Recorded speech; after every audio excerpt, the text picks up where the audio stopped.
भागलपुर में उर्दू पत्रकारिता पर परिचर्चा। अभिव्यक्ति की स्वतंत्रता से दायित्व तक के सफर में बुद्धिजीवियों, प्रमुख हस्तियों और पत्रकारों की भागीदारी। बिहार टीवी न्यूज एजेंसी संपादक Mohammad Samiullah, anchor Bihar TV news agency, reporter Ahsan Ullah, Bhagalpur. Urdu राब्ता कमेटी भागलपुर और उर्दू काउंसिल हिंद के सहयोग से आज शाम भागलपुर के स्टेशन रोड स्थित एक प्रमुख होटल में उर्दू भारतीय पत्रकारिता अभिव्यक्ति की स्वतंत्रता से दायित्व तक का सफर शीर्षक से एक विशेष परिचर्चा का आयोजन किया गया। इस शैक्षणिक और बौद्धिक सत्र की अध्यक्षता उर्दू राब्ता कमेटी के अध्यक्ष और मुंगेर विश्वविद्यालय के उर्दू स्नातकोत्तर विभाग के अध्यक्ष प्रोफेसर डॉक्टर शाहिद रजा जमाल ने की। अपने अध्यक्षीय भाषण में उन्होंने कहा कि उर्दू पत्रकारिता का इतिहास बहुत उज्जवल और सराहनीय रहा है, लेकिन पिछले कई दशकों से इसमें गिरावट आ रही है। उन्होंने इसके कई कारण बताए और कहा कि जब कलम बिकता है तो पत्रकारिता मर जाती है, इसलिए कलम की गरिमा और गुणवत्ता को बनाए रखना समय की मांग है। डॉक्टर अरशद रजा ने संचालक के कर्तव्यों का बहुत ही शालीनता से निर्वहन किया। परिचर्चा के विशिष्ट अतिथि वरिष्ठ पत्रकार एवं दैनिक जागरण के भागलपुर के स्थानीय प्रभारी श्री संजय सिंह थे, जिन्होंने उर्दू और हिंदुस्तानी पत्रकारिता के वर्तमान परिदृश्य पर प्रकाश डालते हुए कहा कि केवल समाचार उपलब्ध कराना ही नहीं, बल्कि सामाजिक जागरूकता, जिम्मेदारी और संयम को बढ़ावा देना भी इसके महत्वपूर्ण पहलू हैं। उर्दू और भारतीय पत्रकारिता ने हमेशा देश में राष्ट्रीय एकता और सहिष्णुता का संदेश दिया है। उन्होंने कहा कि उर्दू अखबारों के साथ साथ हिंदी अखबार भी अपने पाठकों की बेहतर सेवा के लिए चिंतित हैं। सोशल मीडिया ने थोड़ी जल्दी में समाचार उपलब्ध कराने में सफलता अवश्य प्राप्त की है, लेकिन जनता का भरोसा अभी भी प्रिंट मीडिया पर अधिक है। विशिष्ट अतिथि पूर्व कुलपति प्रो डॉक्टर फारूक अली ने कहा कि उर्दू पत्रकारिता आज़ादी के बाद से आज तक जनता की आवाज की प्रतिनिधि रही है, लेकिन आज के डिजिटल युग में इस पर नई जिम्मेदारियां आ गई हैं, जिनके प्रति हम सभी को जागरूक होने की जरूरत है। जहां तक उर्दू भाषा का सवाल है, इसे सरकार नहीं बल्कि जनता बढ़ावा देती है। अगर सरकार ध्यान न दे और जनता जागती रहे तो भी यह भाषा जीवित और फल फूल सकती है। उन्होंने हाल ही में उर्दू नवागंतुक शिक्षकों से भी इस दिशा में प्रयास करने का आग्रह किया। उन्होंने कहा कि ऐसे शिक्षक उर्दू अखबारों का प्रसार बढ़ा सकते हैं। मुख्य अतिथि डॉक्टर इम्तियाज उर रहमान ने कहा कि उर्दू पत्रकारिता में नवीनता लाने की आवश्यकता है। इसमें अनेक अवसर हैं। पत्रकार समुदाय को इसका लाभ उठाते हुए आधुनिक माध्यमों के साथ खुद को ढालना चाहिए। पुराने तौर तरीकों से बचने की आवश्यकता है। उप महापौर डॉक्टर सलाहुद्दीन हसन ने उर्दू समन्वय समिति का स्वागत करते हुए कहा कि इस संगठन ने उर्दू के प्रचार प्रसार में महत्वपूर्ण भूमिका निभाई है और अत्यंत महत्वपूर्ण विषयों पर सेमिनार और परिचर्चाओं का आयोजन किया है, जो सराहनीय है। प्राचार्य doctor Deepu Mahato, doctor Iqbal Ahmad, doctor Akhtar Azad, Mohammad Siddique, Asad Iqbal Rumi, NH Naeem, Qamar Aman, doctor Akhtar Azam, Maulana Ahmad रजा अजीजी, अकदम सिद्दीकी, मिनहाज आलम, सुजीत जोशी, समीउल्लाह एहसान, राजकिशोर आदि ने भी अपने विचार व्यक्त किए और उर्दू पत्रकारिता की विकास यात्रा, उसकी चुनौतियों और उसकी वर्तमान स्थिति पर विस्तार से चर्चा की। प्रतिभागियों ने एकमत होकर इस बात पर जोर दिया कि पत्रकारिता, विशेषकर उर्दू पत्रकारिता, को केवल आलोचना के हथियार के रूप में नहीं, बल्कि समाज निर्माण और एक दूसरे को जोड़ने के एक सशक्त माध्यम के रूप में इस्तेमाल किया जाना चाहिए। इस परिचर्चा में शहर के शैक्षणिक, पत्रकारिता और साहित्य जगत से जुड़ी कई प्रमुख हस्तियों और युवा पत्रकारों ने भाग लिया। कार्यक्रम के अंत में प्रतिभागियों ने समन्वय समिति और भारतीय उर्दू परिषद की इस शैक्षणिक और व्यावहारिक पहल की भूरी भूरी प्रशंसा की और भविष्य में भी ऐसी परिचर्चाओं के आयोजन की आवश्यकता पर बल दिया। अंत में सज्जाद आलम ने धन्यवाद ज्ञापन किया। आज सर उर्दू कमेटी के राब्ता उर्दू कमेटी के आप प्रोग्राम रखे, इनको लेकर और कई सहाफ़ियों के बारे में कहा गया, इनको लेकर क्या आप मैसेज देना चाहते हैं? देखिए, मैसेज ये देना चाहता हूँ कि बार बार सहाफ़त पे ये कहा गया, जिससे जर्नलिज्म पे कहा जाता है कि हमें अभिव्यक्ति की आज़ादी है, हमें right to freedom of expression है, आज़ादी इजहार की आज़ादी है।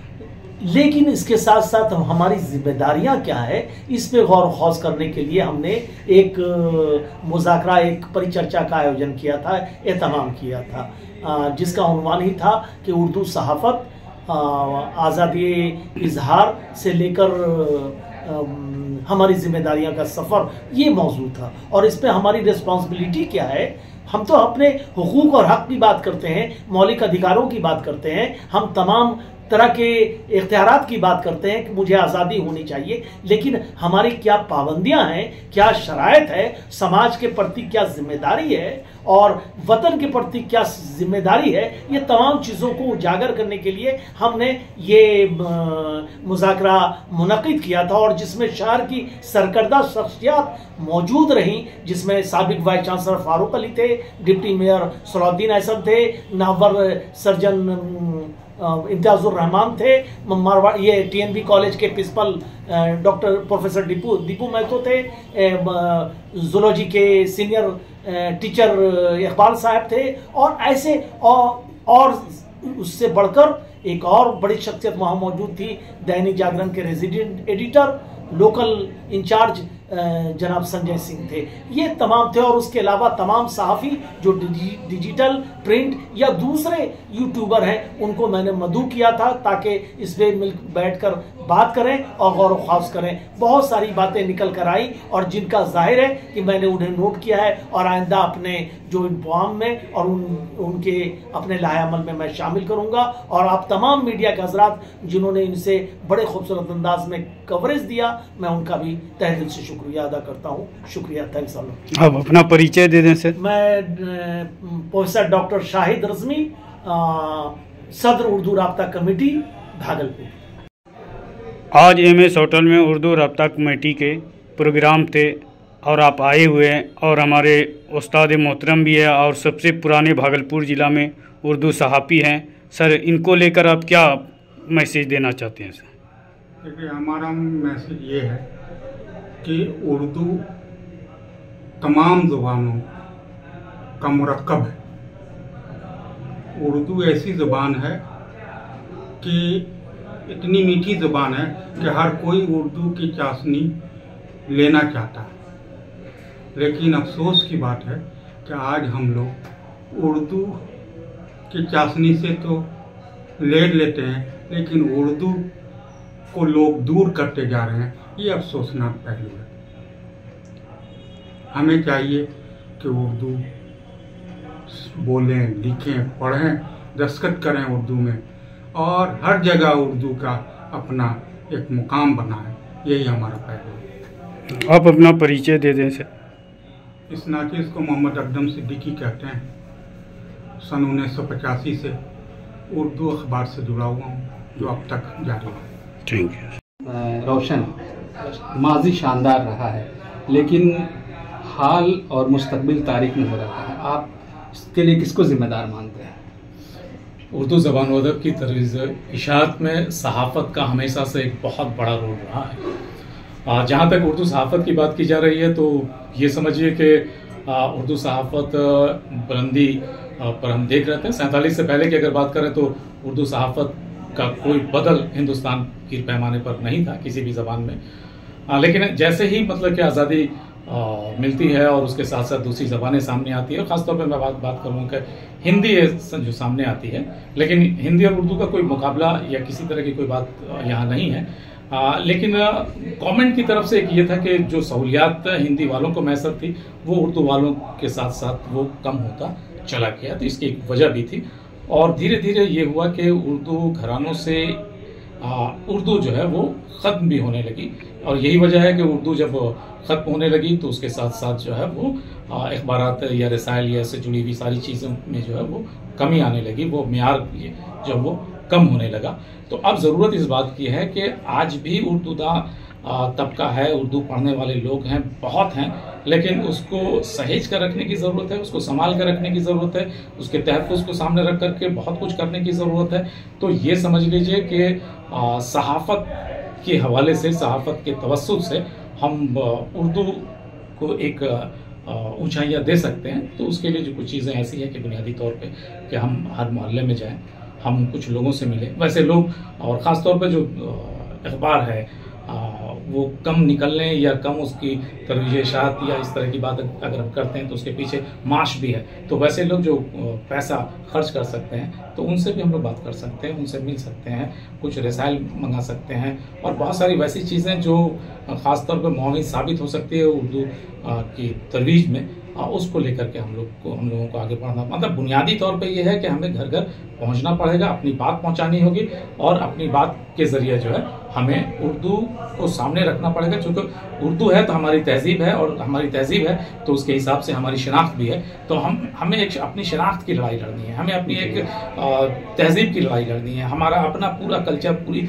जो तहजीब है उर्दू ज़बान में ज़िंदा है। तो उर्दू ज़बान की बका और उसके फ़रोग के लिए हमें आगे आना होगा और बुनियादी तौर पे जो भी चीज़ें हैं उसको सामने रखते हुए हमें उस नहज पे काम करना होगा और बेहतर से बेहतर काम करना पड़ेगा, तमाम लोगों को जोड़ना पड़ेगा।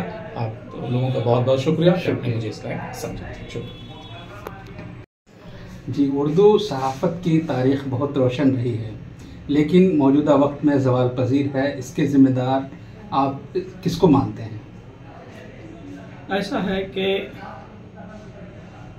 अकबर इलाहाबादी ने कहा था सहाफ़त के बारे में कि जब तो मुकाबिल हो तो अखबार निकालें।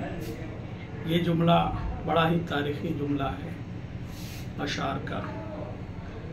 हम ये मानते हैं कि पहले जो लोग सहाफ़ी बनते थे वो पढ़ कर आते थे और अपने पैसे से समझौता किसी कीमत पर नहीं करते थे। उनके यहाँ लाइब्रेरियाँ होती थीं और आज भी जो हिंदी या इंग्लिश के जितने भी बड़े बड़े सहाफ़ी हैं उनके यहाँ एक आप लाइब्रेरी ज़रूर देखेंगे। यहाँ पर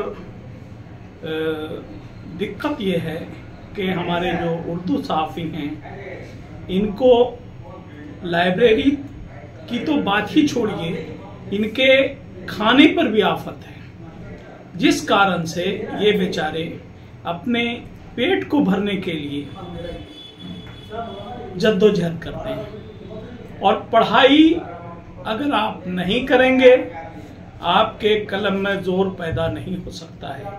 आप अच्छी बात न तो लिख पाएंगे और ना ही अपने मुद्दे पर डटे रह पाएंगे, क्योंकि आपकी जानकारी ही जब नहीं होगी तो आप किस तरह अखबार में लिखेंगे।